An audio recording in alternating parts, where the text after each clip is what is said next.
जय माता दी। कैसे हैं आप सब? आई होप माँ भगवती जी की अनुपम कृपा से बहुत ज़्यादा अच्छे होंगे, अपने परिवार के साथ घर पर बिल्कुल सुरक्षित होंगे। आप सभी का बहुत दिनों बाद #सैटरडे पॉडकास्ट में हार्दिक स्वागत व अभिनंदन है।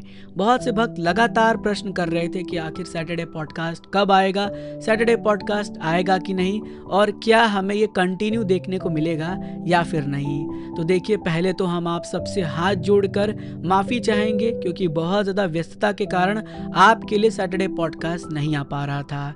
लेकिन ऐसा हम आपसे प्रॉमिस करना चाहेंगे कि पूरी कोशिश करेंगे कि आने वाले समय में कंटिन्यू सैटरडे पॉडकास्ट आपके लिए आता रहे। अगर आपकी कोई भी स्टोरी है जो आपने हमें भेजा है और अभी तक सैटरडे पॉडकास्ट में नहीं आया है, तो आप अपनी कहानी हमें दोबारा भेज सकते हैं। हमारा व्हाट्सएप नंबर आपके स्क्रीन पर, साथ ही साथ हमारा इंस्टाग्राम की आईडी आपके स्क्रीन पर और हमारा मेल आईडी आपके स्क्रीन पर शो हो रहा होगा। यहाँ पर अपनी कहानी अवश्य भेजें और हम आपकी कहानी नेक्स्ट सैटरडे पॉडकास्ट में प्रस्तुत करेंगे। आइए माता रानी जी का नाम लेकर फिर से इस सैटरडे पॉडकास्ट की शुरुआत करते हैं और आज की कहानी की शुरुआत करते हैं। आपको पता है #सैटरडे पॉडकास्ट में माता वैष्णो देवी से जुड़ी चमत्कारी कहानी हम आपसे लगातार साझा करते रहते हैं। तो क्यों न इस नई कहानी की शुरुआत एक नए माध्यम से की जाए। आपको बता दें कि माता वैष्णो देवी जी के सैटरडे पॉडकास्ट के लिए हमें बहुत ज़्यादा जोर दिया गया और हमने सोचा कि इसको अब दोबारा से रिकंटिन्यू शुरू करते हैं। तो इसके लिए तहे दिल से धन्यवाद हमारे राकेश जी का, जिन्होंने हमें बहुत ज़्यादा मोटिवेट किया और उनके मोटिवेशन से हमने सैटरडे पॉडकास्ट की शुरुआत फिर से कर दी है। आज की कहानी हम तक साझा किया है राकेश जी ने, जिनके माध्यम से ये पता चला कि माता रानी जी का कितना ज़्यादा प्रभाव हम सभी बच्चों पर है। माता वैष्णो देवी जी हम सभी बच्चों पर हमेशा अपनी कृपा दृष्टि बनाए रखती हैं। चलिए शुरू करते हैं। दरअसल बात कुछ इस प्रकार से है कि राकेश जी लगभग 2 सालों से ट्रेन राइडर से कनेक्टेड हैं। माता वैष्णो देवी जी की यात्रा का प्लान करते रहते हैं, दरबार जाते रहते हैं, माँ भगवती जी को याद करते रहते हैं। अचानक से माता रानी जी के दरबार जाने का प्रोग्राम इनका कैंसिल हो गया। 1 साल से लगातार प्रयास कर रहे थे। यहाँ तक इन्होंने ये भी बोला कि इनको जेलस होने लगा कि ट्रेन राइडर हर महीने जा रहा है, महीने में 2-2 3-3 बार जा रहा है और इनका बुलावा क्यों नहीं आ रहा है। इनकी भक्ति में क्या कमी रह गई जो माता रानी जी इन्हें बुला नहीं रही हैं। अब कहानी का ट्विस्ट कुछ इस प्रकार से हुआ जिसको सुनने के बाद आपके भी होश उड़ जाएंगे और आपके मन में भी ऐसा होगा कि नहीं, हमें दरबार अवश्य जाना चाहिए। दरअसल होता क्या है कि जब ये माता रानी से ऐसा प्रार्थना करते रहते हैं 1 साल से, तो माँ भगवती जी भी इनकी परीक्षा लेती हैं। इनके घर पर एक डाकिया आता है, बोलता है कि आपके लिए एक लेटर आया हुआ है जम्मू से। ये खुश हो जाते हैं कि जम्मू से कैसा लेटर है। लेटर पढ़ते हैं, इसमें जो है लिखा रहता है कि इन्होंने कोई जॉब के लिए एप्लीकेशन दिया था जम्मू में और वो फाइनलाइज हो गया है, इनका बुलावा है, इनको जाना है। ऐसे में ये पैकिंग कर लेते हैं जाने के लिए, लेकिन इनके घर पर कुछ आता है प्रॉब्लम, और वो प्रॉब्लम बहुत छोटी होती है जिसको इन्होंने शेयर नहीं किया है। ये सोचते हैं कि कुछ प्राइवेट चीज़ें जो ना शेयर करूं, तो इसमें इनकी प्रॉब्लम बहुत बड़ी नहीं होती है, लेकिन ये सोचते हैं कि नहीं, पहले उस प्रॉब्लम को देखते हैं, बाद में दरबार जाते हैं। चलिए, यहाँ तक तो ये रहा। फिर इनके मन में होता है कि दरबार जाने की इच्छा है, वो प्रॉब्लम सॉल्व हो गया, तब तक इनका डेट खत्म हो गया जो इनको अपॉर्चुनिटी मिली थी जम्मू से। इनके मन में फिर ख्याल आता है, प्रार्थनाएं करते हैं। माता रानी का कृपा देखिए, इनके दोस्त इन्हें फ़ोन करते हैं, माता वैष्णो देवी जी के दरबार चलना है, हम जा रहे हैं, हमने सोचा आपसे पूछ ले। ये बोलते हैं ठीक है, टिकट करो, हम दरबार अवश्य जाएंगे। दरबार जाने की पूरी प्लानिंग करके रखते हैं, लेकिन अचानक से इनके मन में पता नहीं कैसा ख्याल आता है और जिस दिन दरबार जाना होता है उस दिन ये ट्रेन के लिए पहुंचते ही नहीं है। जब दोस्त इनको फ़ोन करते तो बोलते हैं मैं दरबार नहीं आ रहा हूं, मुझे कुछ काम आ गया है। ऐसे में उस दिन का प्लान भी इनका डिसमिस हो जाता है। इसके बाद इनके अंदर फिर इच्छा होती है कि माता रानी जी के चरणों में चलें, माता रानी के दर्शन करें। अब हमसे बर्दाश्त नहीं हो रहा है और ये माता रानी जी से प्रार्थना करते हैं कि हे माँ भगवती जी, हमें दरबार बुलाना। माता रानी जी फिर इनकी प्रार्थना को स्वीकार करती हैं और इनका बुलावा फिर आता है। दरअसल होता क्या है कि माता वैष्णो देवी जी के दरबार में जो भजन गायक आते हैं, सिंगर्स आते हैं, उसमें इनको जाने का मौका मिलता है। उस भजन गायक सिंगर के साथ हेल्प करने का मौका मिलता है। ये तैयार होते हैं कि चलो हम भी दरबार जाएंगे। इस नवरात्रि की बात थी, लेकिन माता वैष्णो देवी जी की कृपा रहती है और इनकी प्लानिंग भी पूरी कंप्लीट हो जाती है। अचानक से क्या होता है कि इनके लिए एक जॉब का ऑप्शन आ जाता है इनके नियरेस्ट सिटी में, और डेट भी वही रहता है। ये कहते हैं चलो दरबार कैंसिल करते हैं, अभी चलते हैं यहाँ पर और यहाँ कर लेते हैं। फिर इनका मन डाइवर्ट हो जाता है और ये फिर दरबार नहीं बजा पाते हैं। इसके बाद ये लगातार माता वैष्णो देवी जी के दरबार के लिए कहने लगते हैं कि माता रानी कैसा दरबार है, आप तो बुला ही नहीं रही हो, आप तो दर्शन देने के लिए ही नहीं कह रही हो, मैं कैसे दरबार आऊँ आपके। ट्रेन राइडर को आप हमेशा बुला रही हो, उनका बुलावा 2-2 महीने पे आ रहा है, मुझे तो उनसे जेलस हो रहा है कि ऐसा क्यों हो रहा है, क्यों आप दरबार उन्हें हमेशा बुला रही हैं। इत्तेफाक से होता क्या है, इनके घर में इनका कोई भी जो फैमिली मेम्बर है वो बीमार हो जाता है। बीमार होने के बाद बहुत से डॉक्टर को दिखाते हैं, डॉक्टर बोल चुका होता है कि अब ये बचेंगे नहीं, इनका हालत ख़राब हो चुका है, इनका बचना पॉसिबल ही नहीं है। बहुत सारी चीज़ें होने लगती हैं।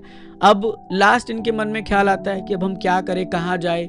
कई मंदिर पे भी चक्कर लगाते हैं, वहाँ पे भी कोई सॉल्यूशन नहीं होता है। डेडलाइन दे देता है डॉक्टर कि इस दिन ये ख़त्म हो जाएंगे।